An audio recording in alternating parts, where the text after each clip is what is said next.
Bonjour à tous, Dimitri, CryptoParadise.consulting. Je vous retrouve pour la vidéo hebdomadaire de Celsius. Quoi de neuf chez Celsius? Nous sommes aujourd'hui le 29 avril, jeudi.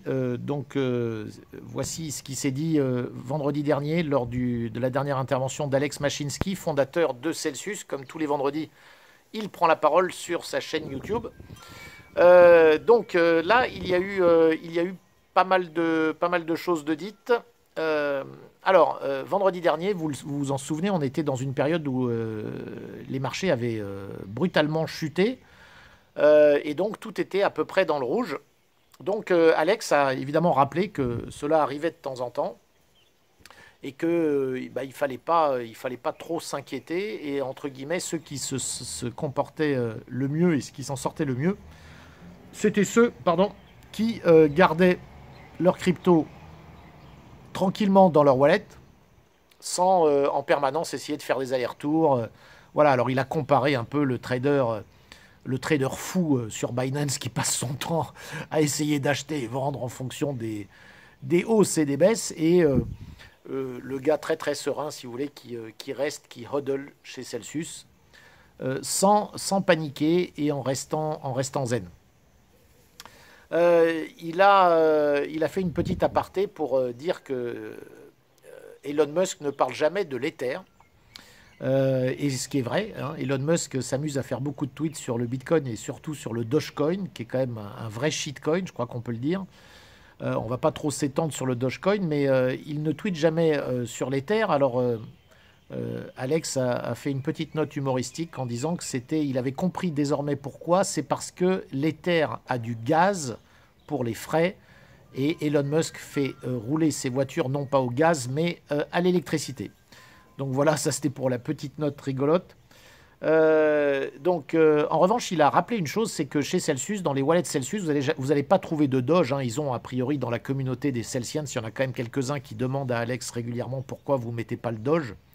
Alors il a rappelé quand même une chose très importante, c'est que Celsius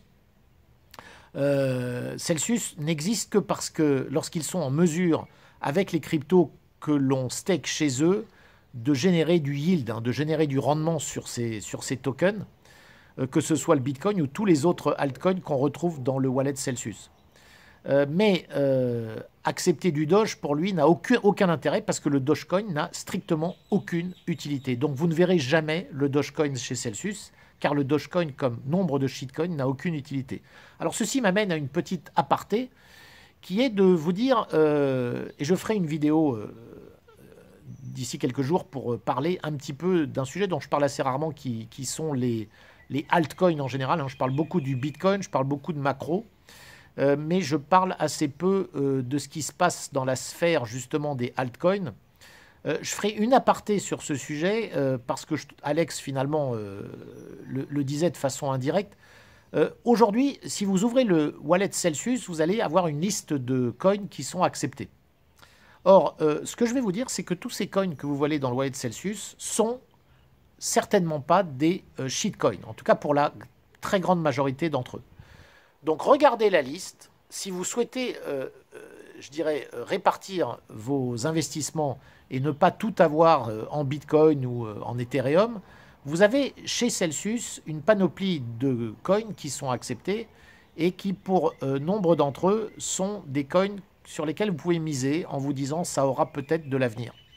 Et notamment, je vais vous donner un exemple, le Mana, qui est le coin de Decentraland. Aujourd'hui, vous pouvez le mettre chez Celsius. Vous voyez, c'est un coin qui est quand même très très spéculatif. Decentraland, on n'a aucune idée de la façon dont ça va se comporter dans les mois ou les années qui viennent. Néanmoins, on est sur quelque chose qui est de près ou de loin relié au NFT. Et puis, vous voyez, Mana, vous allez pouvoir le garder chez Celsius. Et il y a beaucoup d'autres coins comme ça. Vous avez bien sûr Cardano, vous avez Polkadot, vous en avez quand même beaucoup sur lesquels, aujourd'hui, on pourrait estimer que c'est une bonne idée de mettre un petit peu de vos investissements sur ces altcoins en question.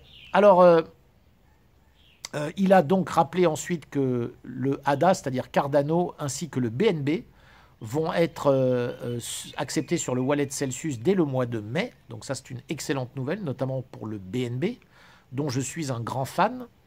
Le BNB n'étant autre que le Binance Coin, hein, le coin de Binance. L'ETH 2.0 va rapporter 8% par an, ce qui est un taux d'intérêt quand même très intéressant. Alors, il a voulu répondre à des questions, notamment lorsqu'on a vu assister à ce marché baissier la semaine dernière. Il y a évidemment plein de Celsians qui ont des crédits chez Celsius, qui ont des prêts et qui s'inquiètent un petit peu de savoir à quel moment est-ce qu'ils vont avoir un margin call, c'est-à-dire devoir soit rajouter des coins en collatéral, parce que le collatéral baisse trop vite, soit rembourser une partie du prêt, c'est-à-dire baisser finalement le montant du prêt, soit demander à Celsius de vendre les collatérales pour je dirais, solder le prêt. Alors, c'est toujours les trois solutions qui s'offrent à vous lorsque vous vous retrouvez dans une situation où votre collatéral baisse trop vite.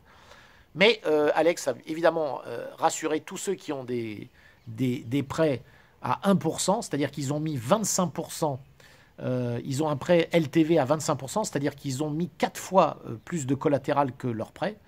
Pour tout cela, il faudrait que vous perdiez vraiment énormément. Si vous voulez, il faudrait que les coins baissent de plus de 50-60% pour que vous ayez un début de margin call. En plus, Celsius va toujours vous écrire avant de couper quoi que ce soit. Ils ne vont jamais vous couper comme ça.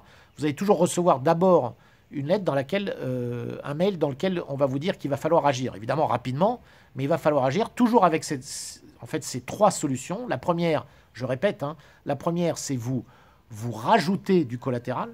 La deuxième solution, c'est vous rajoutez, vous remboursez une partie du prêt dans la monnaie dans laquelle vous avez emprunté. En général, c'est des stablecoins. Et troisième solution, vous demandez à Celsius de solder votre prêt en vendant votre collatéral. Donc, mais vous serez toujours averti avant que Celsius fasse quoi que ce soit. Donc ça, c'est très important. Vous n'êtes pas, si vous voulez, comme dans pas mal de prêts sur la DeFi qui sont gérés directement par la DeFi, où vraiment lorsque les mouvements de marché peuvent être très violents, vous vous retrouvez dans des situations où on fait sauter les prêteurs, les emprunteurs comme ça, hein, sans aucun warning. Hein. Ce qui est normal d'ailleurs, hein, parce que les smart contracts sont faits de cette façon. Hein. Avec Celsius, là vous vous retrouvez, disons, avec un des avantages de la CeFi par rapport à la DeFi, c'est que vous avez des humains et qui du coup peuvent intervenir en amont et vous laisser le temps de réagir. Ensuite, on a eu une discussion très intéressante entre Wassim, qui est quelqu'un qui travaille chez Celsius et qui est là depuis les tout débuts de Celsius. Je crois qu'il racontait qu'ils étaient 15 ou 17 lorsqu'il est rentré chez Celsius. Aujourd'hui, vous savez, ils sont plus de 200. Et Wassim a été en interview avec Alex et expliquait ce que lui faisait. Maintenant, il a ouvert le bureau de Celsius à Austin, au Texas, et lui s'occupe de mettre en place tout ce qu'on appelle Proof of Community. Franchement, passionnant. Proof of Community va être un standard que Celsius va mettre en place, et vous pouvez être certain que dans les mois et les années qui viennent, tous les autres projets qui voudront être totalement transparents, vous allez être capable, vous, n'importe quel internaute sera capable, grâce à Proof of Community, de venir vérifier tout ce que Celsius vous annonce. Combien d'argent ils touchent, quels sont leurs revenus, quels sont les risques qui sont liés aux prêts qu'ils font, soit aux institutionnels, soit en collatéral. Bref, tous ces projets sont absolument fascinants. Je vous conseille, là je ne vais pas rentrer dans les détails de ce qui a été dit, je vous conseille évidemment, si vous parlez anglais, de regarder cette partie de l'interview. Voilà pour ce qui s'est dit la semaine dernière. Donc si vous aimez ces vidéos, n'hésitez surtout pas à vous abonner à ma chaîne YouTube. Cliquez sur la cloche afin d'être averti de toute nouvelle sortie de vidéos. Et visitez mon site internet aussi, cryptoparadise.consulting. Il est régulièrement mis à jour avec des articles très intéressants, notamment sur le blog. Je vous dis à très bientôt.